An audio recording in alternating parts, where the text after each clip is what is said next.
زه مولوي عبدالحکیم د تخار ولایت د خوجباودین د ولسوالۍ د لالا ګذر اوسېدونکی یم.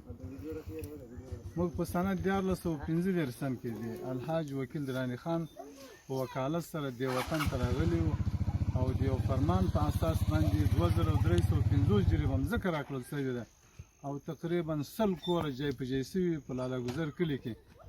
چې کله 40 کاله بعد چې کله موږ هجرت وکړو، فصل راګرځېدلو د هجرته، نو دا کلی د موږ چې دا زورواکانو قومندانانو لکه قاضي کبیر او ملک تاتار په دې خلقو باندې تقسیم کړي وو او د موږ مځکې هم تقسیم کړي وې. موږ اوس په رسنیو کې دغه تبلیغات کېږي چې دا پاکستاني دي، دا وزیرستاني دي، دا فلان ده او دا فلان ده.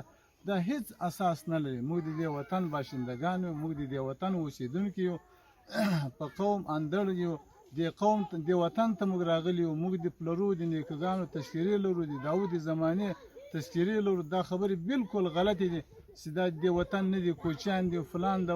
دا هیڅ اساس نه لري. نو د یو قانون په اساس باندې دا شی کلی هم داسې څومره تاجکان په دې کلي کې پراته دي، هغه خپل